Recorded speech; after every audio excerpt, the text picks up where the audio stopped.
in, race fans, this edition of Through the Gears presented by Front Stretch. I'm your host, Tino, and I can't wait to get back into this weekend's NASCAR racing action, NASCAR betting action, and NASCAR playoff racing action from Bristol Motor Speedway as we get locked and loaded for the Bristol Night Race, one of my favorite events on the entire schedule, and it's a triple header weekend as well. We had the trucks on Thursday, Xfinity on Friday, Dale Earnhardt Jr. racing again there, and the Cup guys on Saturday night. It doesn't get much better than this. Let's make some money in this one. But before we do just that, and before we go into everything we need to know for this one at Bristol, got to give a special shout out to everyone who commented on last week's video. Appreciate all the comments as always. It was such a great time being at Watkins Glen live in person as well, interacting with the fans there. So shout out to them first. The Watkins Glen fans were awesome. I have a lot of content coming out from my experience there, as my time at the track was epic. So now to the special shout outs. First up, it's Marcus, as he's been on fire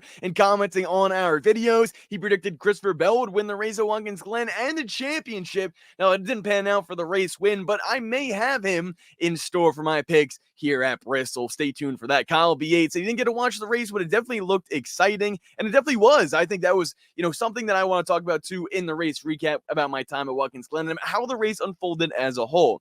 Jamming it deep. Appreciate you tuning in from down under. That's super cool to see. And Kai Fried, appreciate everyone commenting down below, and continue to do so if you want to shout out in the next video. So without further ado, let's go through the gears. Now for the Watkins Glen race recap, as ultimately it was Chris Buescher who started out early in the week at 30-1 to win the race. I'm happy to say that we did call him out, expressed that he showed good value. Like I said, plus 3,000 to win for Buescher, who's been incredible at road courses throughout his career, it seems now.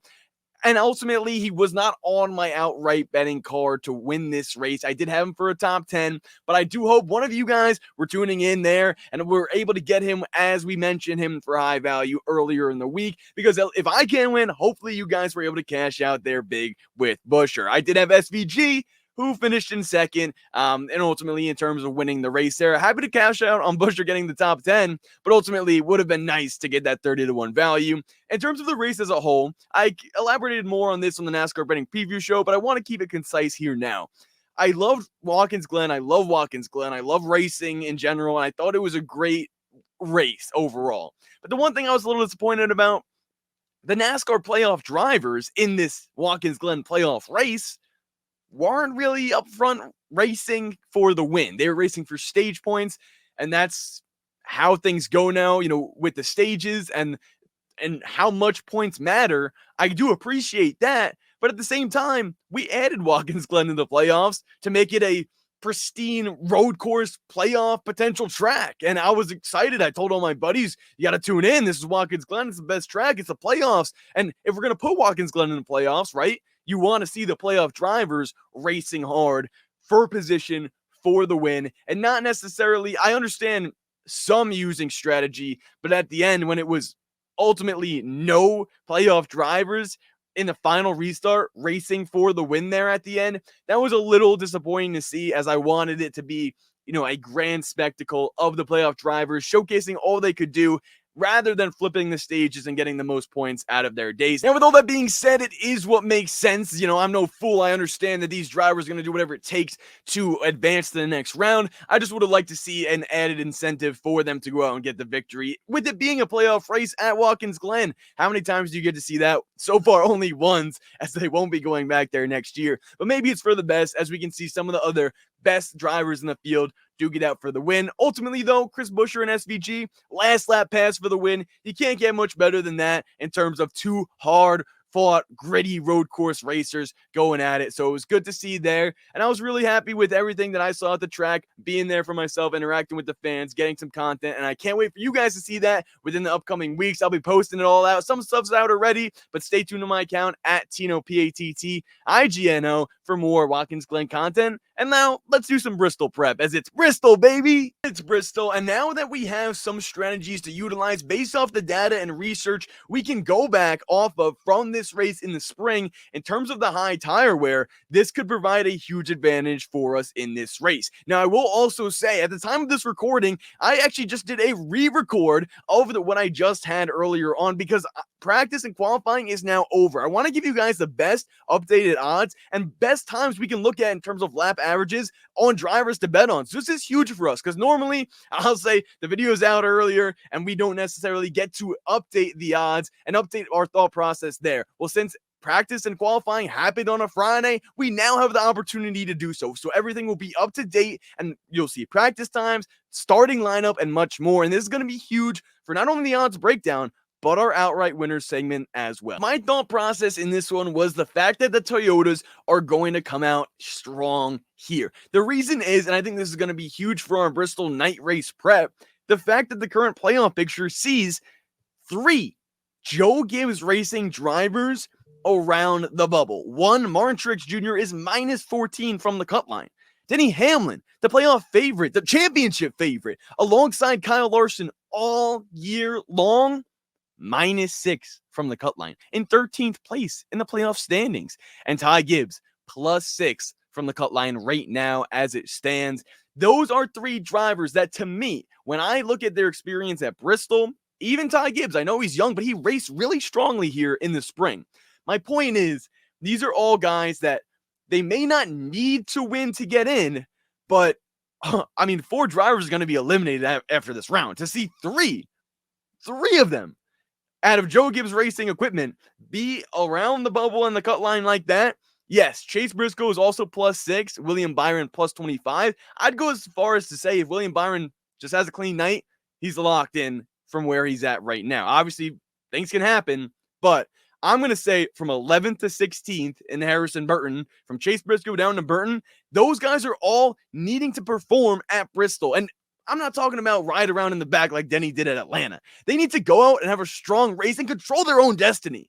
And that's why I think those 3 Joe Gibbs Racing Toyotas are going to be strong in this one. They all don't have to win. But if they do win, that's the most certain, guaranteed way they can move on to the next round and consider themselves another chance to continue fighting for the NASCAR championship. So to me, Ty Gibbs, Denny Hamlin, Martin Truex Jr., but we also know Christopher Bell. Now, Christopher Bell sits in 2nd place in the NASCAR standings, playoff standing, plus 46 from the cut line. So he's good going into this race. And he ran really strongly here in this race last season. So to me, not only do I like all 3 of those Joe Gibbs Racing drivers that are around the bubble to be aggressive, but why not see Bell himself in the 20 car? They know that they're probably locked into the next round at this point. Go out, try to get more points, try to go out and get a win. And that's why I see the Toyotas being one of the fastest manufacturers in this one. That was my thought process before practice and qualifying. Let's see how I did in terms of the starting lineup and which drivers are going to have to make their way towards the front and who has the best starting track position for a long Bristol night race. First up, starting on the pole is Alex Bowman. The 48 car looked very fast, including laps, almost 60 plus laps run in practice. To me, seeing that a driver wants to go out and just log laps like that and understand the best they can for those long runs that we can see at this 500 lap race is awesome to me. Next up is Kyle Larson. Kyle Larson is starting in 2nd, and Larson has one of the best resumes at this track. We'll get into that a little bit more when we talk about the odds breakdown, because then we have William Byron, Martin Truex Jr., and Chase Briscoe. And all those guys I just talked about, just in the playoff picture and the playoff standings and them being close to the bubble where they're executing and they're going to do whatever it takes to make it to the next round, and being aggressive and starting up front is going to be huge in this race. As last, or at least in the spring, we saw Denny Hamlin start in 3rd and he was ultimately able to win this race. So to me, I think that's going to be pretty big. Then we see Christopher Bell in 6th, Carson Hocevar with a great effort in 7th, Denny Hamlin in 8th, Corey LaJoie in 9th, and Chase Elliott 10th. That's going to be your starting top 10 there for the race on Saturday night. And to me, some big names. I talked about Martin Truex Jr., Chase Briscoe, Denny Hamlin, all needing to have strong runs, and they're going to be starting inside the top 10 in this one. Let's take a look at practice now. It was Ty Gibbs leading the field with Ryan Blaney 2nd, Kyle Larson 3rd, William Byron 4th, and Chase Elliott 5th. The main thing that stands out to me here is 1, Ryan Blaney. We talked about him in the NASCAR winning preview show before practice and qualifying, having insane value at 18-1. We'll get into the odds breakdown to see if he's still around that, even after him having a 2nd place car in practice. But the other thing is, these Hendrick Motorsports cars are looking fast. 3rd, 4th, 5th for Larson, Byron, and Elliott, that's definitely something I'm going to take into note and take account for when I look into my outright winners and try to put these guys onto the card for certain and try to nail down who is going to be the best in this race, not only on the fastest lap short runs, but on the long green flag runs. So that's where I take the NASCAR app and I go and scroll down to lap averages. Overall for lap averages, I'm doing 30 laps. Let's push it to 30 laps and see who is the best on 30 lap runs. Kyle Larson, William Byron, Alex Bowman is your top 3 there. We also see Corey LaJoie and Austin Cindric round out your top 5 there. But to me, those 3 drivers for Hendrick Motorsports, it's making me a little bit nervous about what I was already thinking for the Toyotas in terms of them being fast, because those Chevys right now look to be on the top of the leaderboard. Chevys are fast and the playoff bubble drivers are performing thus far. But how do the odds break down in terms of those things and the other drivers that could potentially win this race outright? Well, first up, it's going to be Denny Hamlin remaining the favorite at plus 500, but he started the week at plus 400. So we're seeing a little bit of increased value there for the 11 car. Kyle Larson at plus 650. I love those odds for Kyle Larson. We talked about him having a great resume at this track. Well, that includes 8 top 6 finishes in the last 10 races at Bristol. To me, Kyle Larson at plus 650 is great value. So I would, if you're listening and watching to this now, I would go and get that. I would go for the outright winner there with Kyle Larson, because to me, we're not normally seeing him around that value. Normally it's plus 400 and plus 500 after practice and qualifying. Well, to see him starting up front on the front row and at Bristol, a track that he has such a great resume at, plus 650, that's the first driver that stands out to me on this board right now. Christopher Bell at plus 700. Love that as well, like we mentioned earlier. Brad Keselowski's plus 1,400. Ty Gibbs plus 1,000. Chris Buescher plus 1,600. Martin Truex Jr., like we mentioned, needs to potentially win this race at plus 1,600 to do so. That's okay for Truex, but to me, I just can't do it. I won't let it happen again, because I've been saying that every week, and sometimes I still get pulled in. Last weekend at Watkins Glen, I threw him on the card. He started second. I was like, oh, he's going to go out and he's going to win it. And he ultimately, like I said, just raced for playoff points. So to me, after that letdown, once again, I just can't bet on Truex, because they haven't showed me much speed that is capable of winning races. And at Bristol last year, he was just bad. So to me, that's why I'm laying off. But if you guys are going to be on Martin Truex Jr., let me know why you think he may be a good shot to win this race. Ryan Blaney at plus 1,800. Love that value. And the driver that's next up is Chase Elliott at plus 2,000. Now, the reason why those two drivers have such high odds in this one is because of their starting positions. Now, in this race for Bristol, we do know it's a long one, but Chase Elliott is going to have to make up ground in starting in 10th, and Ryan Blaney is starting in 22nd. Now, it's not impossible, because we've seen drivers come from, mid-pack or back of the pack in order to race their way up and get the win before, but that's something to keep an eye on as to why their odds are so high in this one, and their value is increased after both those drivers started plus 1,400, plus 1,600 to start the weekend. So to see an increase in value there for two drivers that are capable of winning is something that I like, and one of them may be on the outright winner card. How about your pole sitter, Alex Bowman? 45-1 to win this race, and that's telling me after he won the pole. I would go and get that value right now. To me, I refreshed the page a bunch of times, went on the Action Network to make sure I saw all the odds possible, and if that number is still available for Bowman, go and get it. I have a feeling to believe it may not be, because he did win the pole, so some of the books show you value and could change after practice and qualifying and not be what I'm currently looking at. But to me, if that is still the case, even if he went into the weekend 40-1, to me, he's going to be the driver with the most closing line value here.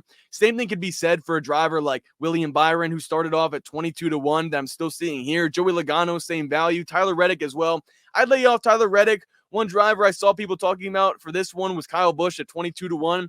Have to lay off Kyle Busch as well for me personally, just because he hasn't shown me the speed like that they were earlier on in this hot stretch since they got back from the summer break. Kyle Busch was on a tear, finishing second a bunch of times within the top 3, showing speed at the end of these races, and he hasn't really done that since the playoffs have started here now. So to me, Josh Berry is another driver to keep an eye on in this one. 37-1 for a great short track driver. Maybe he can't get the win but we can definitely find a way to put him into some prop bets. The last few drivers I need to mention on this board right now are Chase Briscoe, 40-1 for him, Ross Chastain, 44-1, and Bubba Wallace, 80-1. We'll also throw in Michael McDowell, too, because he has, in the last 6 races at this track, 5 finishes within the top 11 there for McD, so this could be a strong showing for that 34 car. The moment you've all been waiting for, who is going to win the Bristol night race? And to me, I think this is going to be an exciting one. For this to be another elimination race, but the fact that it's an elimination race with so many drivers in play to potentially advance. I think last year or years prior where we've seen, 2 or 3 guys in the bottom in terms of, oh, we know they're not going to be in the next round, first round playoff exit. I think the drivers we thought potentially heading into this one were Daniel Suarez, Austin Cindric, amongst them, Harrison Burton as well, that would totally be out of the playoffs in the first round. And that would be it. That would be it. Clean slate. But no, those guys have performed tremendously well. Austin Cindric sitting inside the top 5 in the playoff standings. Daniel Suarez having back-to-back great weeks. To me, this is huge because not only does that extend their quest for a championship, but also puts in perspective the guys that are below the cut line right now who could be taken out and how much things could shake up at the end of this one. So to me, I think this is going to be an exciting race because of all those factors. And my first pick to win this race outright is going to be all drivers from Joe Gibbs Racing. I know. That's a lot. That's 4 drivers. And hey, I can even double down for you and say I'd go with the race-winning manufacturer to be Toyota. Now, the odds before practicing qualifying for these 2 prop bets. Now, I know this is an outright winner segment, but I'm using a prop like that for an outright winners because you're getting 4 if you pick the JGR guys, and that's plus 125. That may have honestly gone up with how these guys qualified. So to me, plus 125 for JGR is going to be the best way I can get Denny Hamlin, Christopher Bell, Ty Gibbs, and all these guys, all those 4 drivers that we talked about in the betting strategies and the preparation for this race, in thinking that they are going to need to win to advance the next round, or at least if they did so, it would control their own destiny with fast cars that in the spring race dominated. In this race last year, if tire compound isn't as drastic in the spring, even last year it was Denny Hamlin who won and Christopher Bell always racing within the top 5. Ty Gibbs had a good showing as well. So to me, I think all these Joe Gibbs Racing drivers is a smart play because of that. Now the value's low, but you're getting all 4 of them to win this race. Now, you could also take it a step further and just bet on all Toyotas. That includes Tyler Reddick, Bubba Wallace, John Hunter Nemechek, Eric Jones. To me, honestly, I don't see any of those guys winning this race, but it does extend your, potential winnings for this one in terms of the drivers that you'll have on your card, with it being the entire Toyota manufacturer rather than just one team. I'm going with JGR as my first play. Now, I'm not going to stop there because at plus 125, that's not the value I like to see for a NASCAR driver to win a race. You can also, at this point, if you feel comfortable enough, double down on a guy like Christopher Bell at plus 700, include a Ty Gibbs at plus 1,000, because I think that you'll also get these drivers to win the race, but then also be able to add on that other driver if you want them specifically or feel like they have a better shot than the other 3, and you'll be getting plus money for it, and you can double down essentially if they do win, because you'll win the JGR bet and then you'll win whoever driver it is that you pick. So to me, I'm going to lay off. I'm just going to bet strictly JGR from that standpoint. But then I'm going to go with a Chevy, and I have to go with Kyle Larson at plus 650. I talked about how that was a major green flag for me to see Kyle Larson at plus 650 at a track where he is awesome at. To me, I think that's great value. I love him in terms of better than Denny Hamlin and better than Christopher Bell because he just performs better when it matters most here. I feel like he's always able to close it out. Now, Denny has done it in the past, did it last year, did it in the spring this year. But that's the thing that concerns me. 3 in a row, that's something that's hard to do. I could see Larson getting the win for Chevy in this one. And then when we look at guys for more value, Ryan Blaney unloaded with some nice speed in this race in the spring, started second there.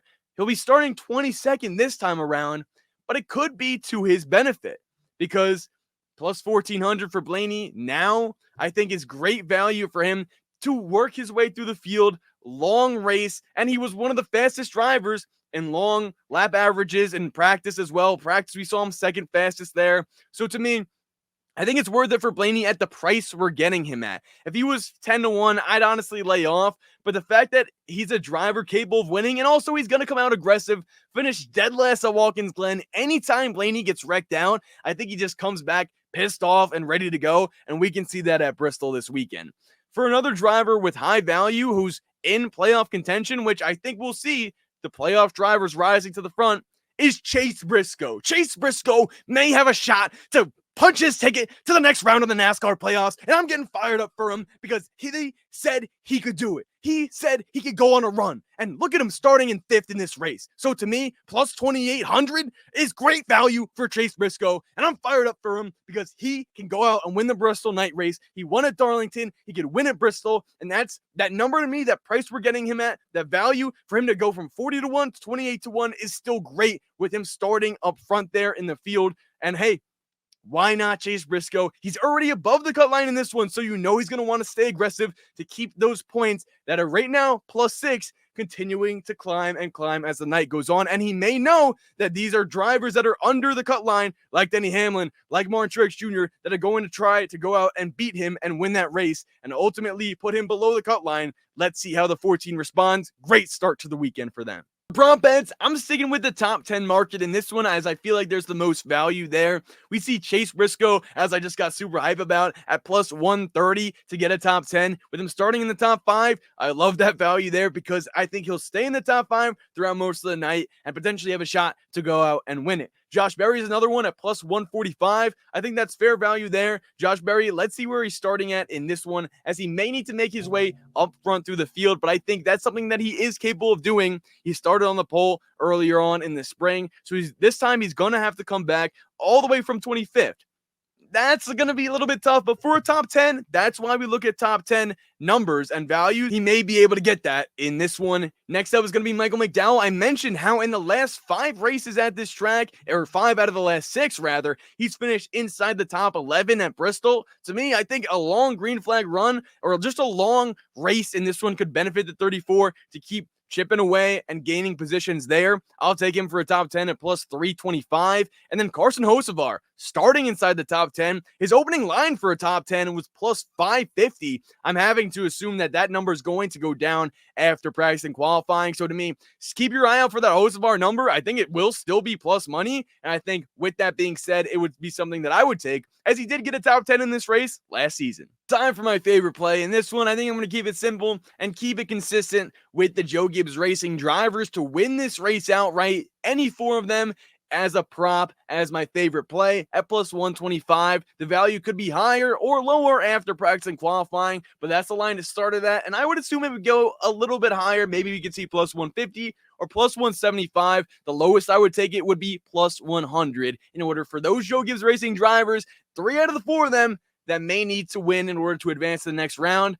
I'll gladly take all of them and Christopher Bell. That'll do it for this edition of Through the Gears. I appreciate everyone tuning in. Let me know who you think is going to win this race and advance to the next round of the NASCAR playoffs down in the comments below. Appreciate everyone tuning in, and stay tuned in for the Stock Car Scoop, which comes out after the race, after the Bristol night race, after the NASCAR playoff elimination race. It's going to be exciting. It's going to be crazy, and it's going to be one of the best races of the year. I think that's my prediction. Let me know what you guys are thinking in the comments below. Be sure to follow me on social media at Tino, Pattigno, as I update my betting card and provide NASCAR betting content and other content, including stuff from my trip to Watkins Glen last weekend. I'll be getting out there. Some of it is with some drivers, some fans, and much more. So I'm super excited to share that with you guys, and I'll see you guys next week as we go through the gears.